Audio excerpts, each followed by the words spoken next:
आता जर प्रत्येक वेळेला आई वडील होते आणि आई वडील तर सज्ञान आहे, मुलगी सुद्धा सज्ञान आहे, तर त्यांना एकदा असा गैरप्रकार झाला असं जर निदर्शनास आलं तर ताबडतोब त्यांनी पोलीस स्टेशनची धाव का नाही घेतली हा विषय तर येतो. बॅगा भरतील एवढे ते कपडे आणि बाकीचं स्त्रीधन. आता स्त्रीधन सुद्धा नेमकं किती गेलेलं आहे, किती नेलंय हे हिंमत असेल तर तुम्ही जाहीर करा. पंढरीचा पांडुरंग आहे तसंच आमच्या समोर आमचं दैवत हिंदू हृदय सम्राट बाळासाहेब ठाकरे आहे. त्यामुळे आम्हाला ह्या दोन दैवताशिवाय इतर कोणाच्याकडे जाण्याची आवश्यकता पडत नाही.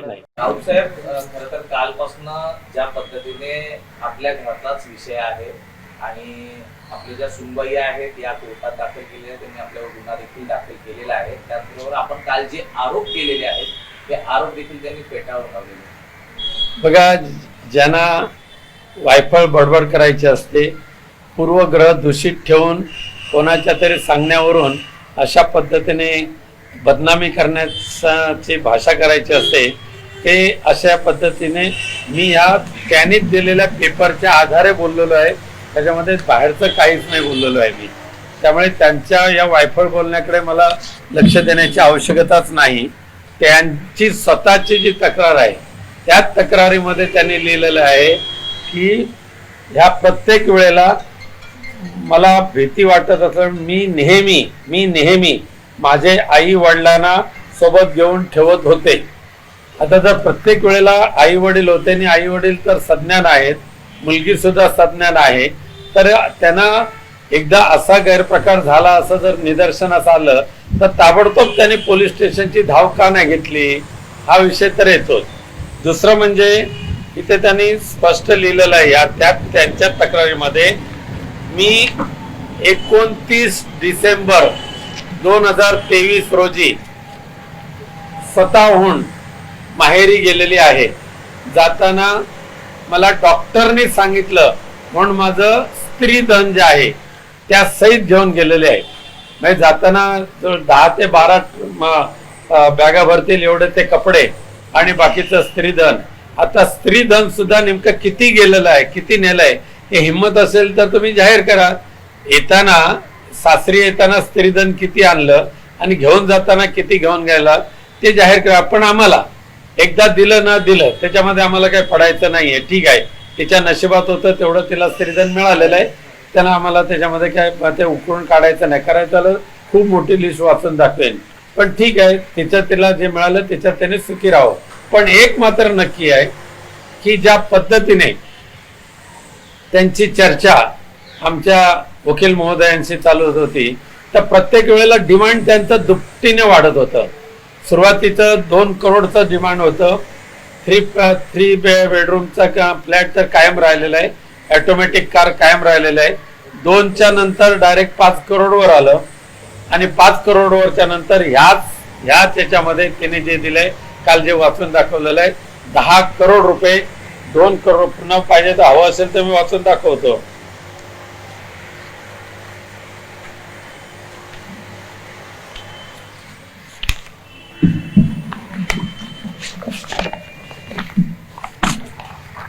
टोटल 12 करोड 50 लाख एवढी डिमांड हे त्यांची वाढलेली आहे.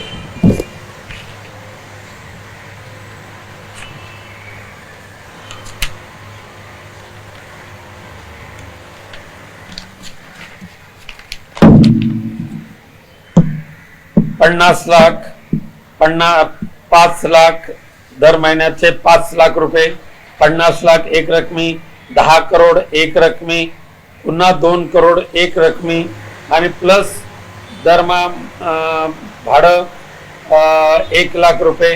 त्याशिवाय 3 बेडरूमचा जो घर आहे तो घर पूर्णपणे मिळालं पाहिजे. त्याचं EMI जे आहे ते मी भरणार नाही, ते तुम्हीच भरलं पाहिजे. अशा पद्धतीचे जे डिमांड ठेवलेले आहेत ना त्या पूर्ण करून घेण्यासाठी हे खोटे नाटे अशा पद्धतीची बनावगिरी करून केलेले आरोप आहेत. त्या आरोपांना आम्ही काय भीक घालत नाही, कारण आम्ही अध्यात्मातले आहोत आणि आमचं दैवत आमच्या समोर पंढरीचा पांडुरंग आहे, तसंच आमच्या समोर आमचं दैवत हिंदू हृदय सम्राट बाळासाहेब ठाकरे आहेत. त्यामुळे आम्हाला ह्या 2 दैवताशिवाय इतर कोणाच्याकडे जाण्याची आवश्यकता पडत नाही. कुलदेवता ग्रामदेवता तर आमच्या असतातच कोकणातल्या, आणि त्यांच्याकडे जाणं म्हणजे काही गुन्हा ठरत नाही, त्यांचं दर्शन घेणं. यावरूनच त्यांनी असा देखील आरोप केलेला आहे की एका गोंदूबाबाकडे मला नेलं त्यामुळे मला ते कळलं, पण या व्यतिरिक्त 3-4 ठिकाणी आम्हाला नेलेलं होतं आणि त्यातल्या काही ठिकाणी आपण स्वतः देखील त्यांच्यासोबत होतात आणि तुम्ही त्या सगळ्या गोष्टींमध्ये इन्व्हॉल्ड आहात, तुमच्या सांगण्यानुसारच त्या गोष्टी. ते आता माझा पोलीस खात्यावर पूर्ण विश्वास आहे, न्यायालयावर माझा पूर्ण विश्वास आहे. ज्यांची नावं त्यांनी दिलेली आहेत त्यांना ज्या वेळेला पोलीस चौकशी करतील त्यावेळेला ते समोर येईल. त्यामुळे ह्यांच्या बकवासगिरीवर विश्वास ठेवण्यापेक्षा मी पोलिसांच्या चौकशीवर माझा विश्वास आहे, त्यांनी चौकशी करावी. या व्यतिरिक्त आपले भांडूपमध्ये बंधुराज आहेत, त्यांचं नाव देखील या केसमध्ये घेतलेलं आहे. त्यांचा आणि यांचा नेमका काय संबंध? ते आमच्या घरातले सर्वात, आमच्या भावकीतले सर्वात ज्येष्ठ आमचे बंधू आहेत, सर्वात ज्येष्ठ बंधू आहेत. त्यामुळे त्या सर्वात जवळजवळ 85 ते 87 वर्ष त्यांचं आहे आणि त्यामुळे त्यांचं मार्गदर्शन घेणं, त्यांचे आशीर्वाद घेणं हे आमचं कर्तव्य आहे. त्यांनी जरी त्यांच्या घरामध्ये इतरांना कोणाला विचारलं नसलं तर सुद्धा आम्ही आमच्या घरातल्या ज्येष्ठांना आम्ही सन्मानाने वागवतो आणि त्यांचे आशीर्वाद आम्ही नेहमीच घेतो. ज्या पद्धतीने कोर्टात इतर आरोपींबद्दल देखील सुनावणी सुरू होती, तर आपण अटकपूर्व याच्यासाठी आपण जाणार आहात का कोर्टामध्ये? वकिलांच्या सांगण्यानुसार आम्ही पुढचं करू, पण न्यायदेवतेने ज्या ज्या वेळेला बोलवेल त्या वेळेला आम्ही न्यायदेवतेसमोर नम्रपणे हजर राहणार आहोत. एक शेवटचा प्रश्न असा आहे की आपण खरं तर आपली पार्श्वभूमी राजकीय आहे, आपण राजकारणात सक्रिय असता आणि या राजकारणातल्याच हेतूतून यांच्या थ्रू आपल्यावरती हे आरोप होत आहेत किंवा हे षडयंत्र रचलं जातं असं आपल्याला वाटतं? खरं म्हणजे मी आजच्या मीटिंगला आजच्या आपल्या समोर तो काही पुरावा उघड करत नाही, पण यामध्ये जे षडयंत्र रचलं जाते त्याचा सूत्रधार कोणत्या पक्षाशी रिलेटेड आहे ते मी काही दिवसानंतर पुन्हा एकदा सांगेन तुम्हाला. अंजली दमानी पण साधारण गेल्या महिन्यातच आमचं असलेलं संरक्षण हे पूर्णपणे काढून टाकलेलं आहे. मागणी आम्ही केली, त्या मागणीला सुद्धा त्यांनी नकार दिलेला आहे. त्यामुळे याच्या पाठीमागे षडयंत्र तर आहेच, पण ते आमचा विश्वास न्यायदेवतेवर आहे आणि त्यामध्ये आम्ही नक्की सही सलामत बाहेर पडू. अंजली दमानी यांनी सांगितलं की विषय गंभीर आहे, मुलांनी टॉर्चर केलं आहे, याची चौकशी झाली पाहिजे. चौकशी पोलिसांनी करावी, त्यामध्ये आमचं काही अडथळा नाही आहे आणि प्रत्येक वेळेला पोलीस ठाण्यामध्ये ज्या वेळेला चौकशीला बोलवतील त्या वेळेला आम्ही हजर राहणारच आहोत. प्रवीण दरेकर यांनी आरोप केले आहेत की हा तर घराचं एक प्रकरण आहे, याच्या पुढे अनेक प्रकरण समोर येणार आहेत. किती येतील ते येतील, कारण सध्या त्यांचं बाकी धंदेच काही नाहीत त्यांना. धन्यवाद.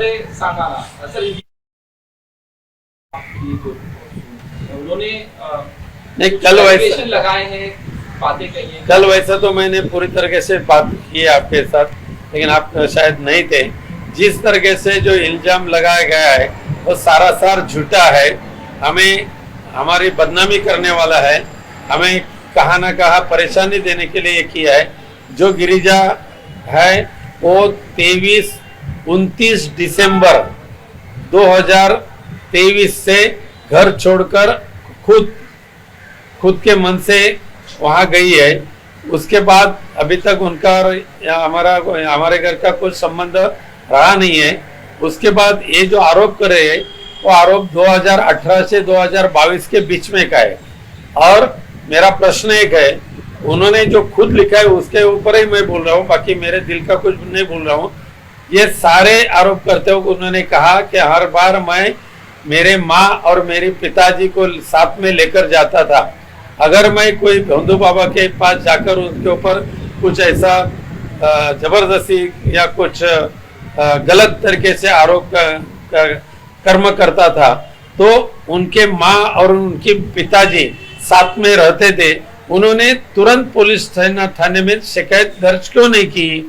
22 के बाद अभी 26 है, 4 वर्ष के बाद अभी उनको लगा है कि एक शिकायत करो. उसके बाद 29 दिसंबर 2023 से वो घर छोड़कर गए, पूरा सामान लेकर गए और उन्होंने स्टेटमेंट में लिखा है, मेरे डॉक्टर ने मुझे कहा इसके लिए मैं मेरा स्त्री धन और मेरा सारा जो भी कुछ है 10 से 13 बैग आपने बोला, हाँ कितना बैग? वो सब मैं लेके जा रहा हूँ।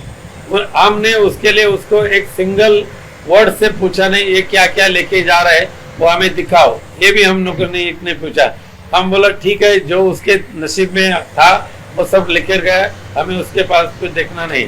लेकिन ठीक है, अब भी जो उन्होंने टीवी का केस फाइल किया उसमें कम से कम 12.5 करोड़ रुपए की मांग की है।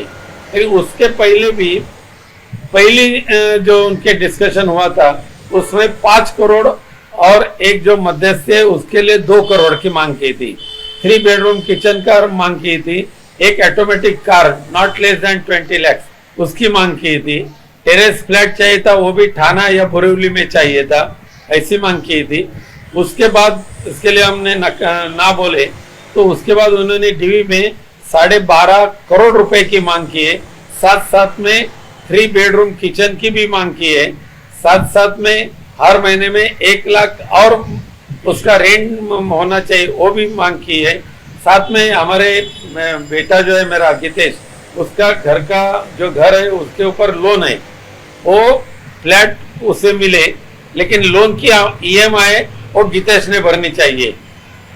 ऐसे सारे मुद्दे उन्होंने ये डीवी में रखा है। ये पूरा करने के लिए इतनी बड़ी ये षड्यंत्र उन्होंने रचा। मुझे उसके डर नहीं है कोई भी। मेरा विश्वास पुलिस थाने के ऊपर है, मेरा विश्वास न्याय देवता के ऊपर है। जो सहयोग पुलिस थाने के लिए करना है हम करेंगे। सर, काला जादू करने की बात आई, जबरदस्ती गौ को पिलाने की बात आई और कहा कि मेरे बाल काटे गए, ये उन्होंने एलिगेशन लगाए, इससे आपकी क्या सफाई है? उन्होंने जो एलिगेशन लिखा किया है ये सारा सार झूठा है। लेकिन तो भी पुलिस वाले यानी उन्होंने केस में FIR में जिनका नाम दिया है उनको जब पुलिस वाले इंक्वायरी करेंगे तो उनमें से सामने आ जाएगा क्या हुआ और क्या नहीं है। हमें क्या डरने की बात नहीं है, डरने की बात ही नहीं, हम कहा गए नहीं है और वैसा कुछ हुआ नहीं है। मैं छाती सीना ठोक के बात बोल सकता हूँ। सर, आपने कहा कि न्यायालय पे आपको भरोसा है, पुलिस पे भरोसा है। सर, ये किसी के कहने पे ये पूरा मामला चल रहा है, ये केस क्या कहना चाहते हैं? ये मैं किसी पॉलिटिकल पार्टी के ऊपर आरोप नहीं करूंगा, लेकिन जो भी चलाने वाले हैं उनके बारे में हम नेक्स्ट मीटिंग में जब बैठेंगे तो हम बताऊंगा। आज उद्धव ठाकरे भी प्रेस कॉन्फ्रेंस कर रहे हैं। उद्धव ठाकरे भी आज प्रेस कॉन्फ्रेंस कर रहे हैं 12:30 बजे। कल आपके संजय राउत ने भी कहा कि थाने में केस किया गया, इस तरह से लग रहा है। क्या कहना चाहते हैं? उद्धव आप पे दबाव बनाया जा रहा है या कुछ इस तरह से फैमिली इशू को बाहर लेके आके और इस तरह से? देखिए, हम इस मुंबई में या महाराष्ट्र में जो एक्स कारपोरेटर है, एक्स सोशल वर्कर है, इनको भी पुलिस की प्रोटेक्शन है। कल के प्रेस में भी एक पुलिस प्रोटेक्शन था। लेकिन हम लोग जो एक्स MP है, एक्स MLA, शिवसेना उद्धव साहब ठाकरे पार्टी के 22 लोगों का जो प्रोटेक्शन था वो प्रोटेक्शन उन्होंने निकाल दिया। मैंने रिक्वेस्ट की CP को, वो भी उन्होंने नामंजूर की। महाराष्ट्रातील सर्व बातम्यांचे विश्वासार्ह व्यासपीठ सकाळच्या सर्व सोशल मीडिया प्लॅटफॉर्मला लाईक, फॉलो आणि सबस्क्राईब करा। तसंच सर्व नोटिफिकेशनसाठी बेल आयकॉन प्रेस करायला विसरू नका।